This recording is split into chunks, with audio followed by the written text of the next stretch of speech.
Hello everyone, আসসালামু আলাইকুম। কেমন আছেন আপনারা সবাই? আলহামদুলিল্লাহ, আমি তো অনেক ভালো আছি।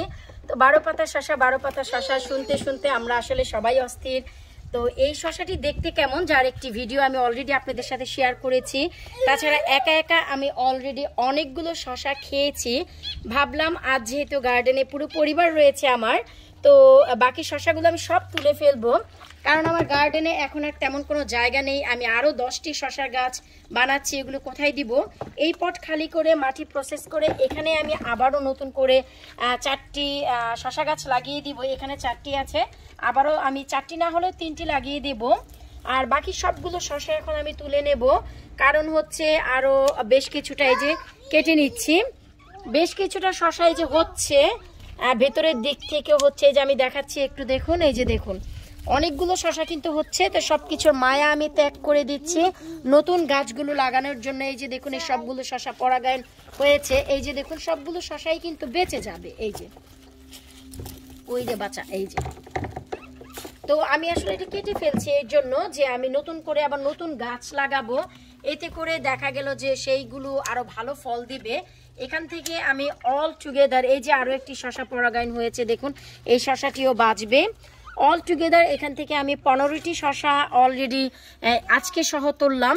তো শুকর আলহামদুলিল্লাহ, এইটুকু শশা হলে আর কি লাগে পরিবারের।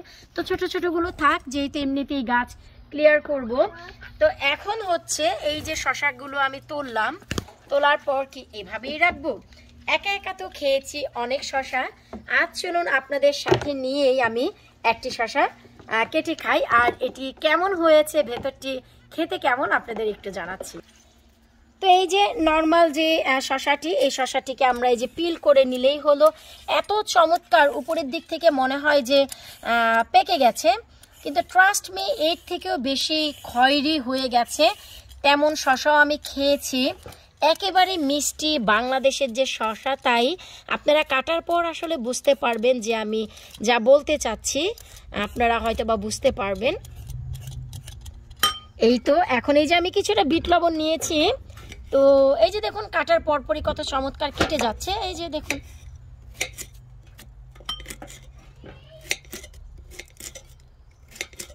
ওয়াও।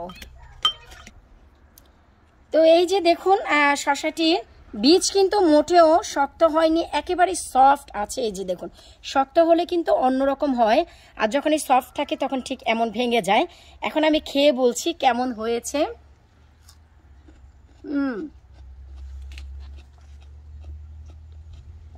আচ্ছা, তুমি খেয়ে বলো কেমন। খারাপ না, ভালোই তো। মোটেও তিতা না, মানে বাংলাদেশের যে খিরাইগুলো তিতা হয়। জি মাম্মি, উতো উতো। আমেনা বুড়ি তো বলতে পারে না, ও নিচে নামার সময় উতো উতো মানে ওকে নিচে নামাও। জি, তুমি খাবে আম্মু? গুড গার্ল, খাবে। এর আগে আমার আমেনা খেয়েছে, যে আজ আমেনা নিচ্ছে। এখন এক টুকরো যদি কামড়ও দেয় আমার বাচ্চা কাচ্চা, এই অনেক আসলে। আমি মনে করি কেমন হয়েছে? তোমার চুল এরকম উস্কো কুস্কো কেন? ও চুল বাঁধবে না এখন থেকে, এটা নতুন স্টাইল। চুল বাঁধবে না? আমেনা কেমন হয়েছে? এই যে কেমন হয়েছে বলো আমেনা, কেমন হয়েছে বলো। দেখছো আজকে ঢং দেখাচ্ছে একটু বেশি। আমা মাগো, এই যে এই যে এই যে মাগো, কেমন হয়েছে? লজ্জা পাইছে। অসাধারণ হয়েছে। তো একা একা খেয়েছি এটা তো বলতে পারবেন না, আপনাদেরকে সাথে নিয়ে খাওয়ার ইচ্ছে থাকলেও আসলে সেটা হয় না। তো আমি কেটে দেখালাম, বিশ্বাস করুন এত বেশি মজা যে কি বলবো। মিষ্টি, সেই যে বাংলাদেশে স্কুল কলেজ ইউনিভার্সিটিতে যাওয়ার সময় মামাদের কাছ থেকে এইরকম শশা কিনে মরিচের পাউডার বিট লবণ দিয়ে খেয়েছি। এখনও মরিচের পাউডার নিতে চেয়েছি, কিন্তু যদি বাচ্চা কাচ্চা খায় সে কথা চিন্তা করে নেইনি। তো সেই টেস্ট, সেই সময়ে ফিরে গিয়েছি। নিজের গার্ডেনে লাগানো এই অল্প অল্প করে স্বল্প মাত্রার জিনিস যদি আমরা প্রতিদিন খেতে পারি, মন্দ কি বলুন। তো আশা রাখছি আজকের এই ভিডিওটি আপনাদের ভালো লাগবে। ভালো লাগলে অবশ্যই আপনারা এই 12 পাতা শশা লাগান আর খান। এই পটে আবারও নতুন করে আমার শশা গাছের ফলন হবে ইনশাল্লাহ, আপনাদের সাথে শেয়ার করব।